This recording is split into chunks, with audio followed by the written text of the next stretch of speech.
You ask Tiger to solve. This deals with linear equations with one unknown. The final result is y equals -7/5. Let's solve it step by step. Simplify the expression. Group all constants on the right side of the equation. Subtract 6 from both sides. Group like terms.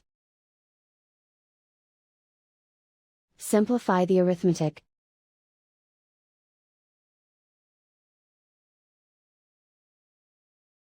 Isolate the y. Divide both sides by -5. Cancel out the negatives.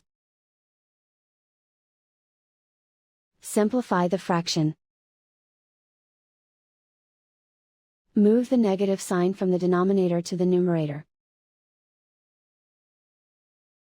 And so the final result is y equals -7/5.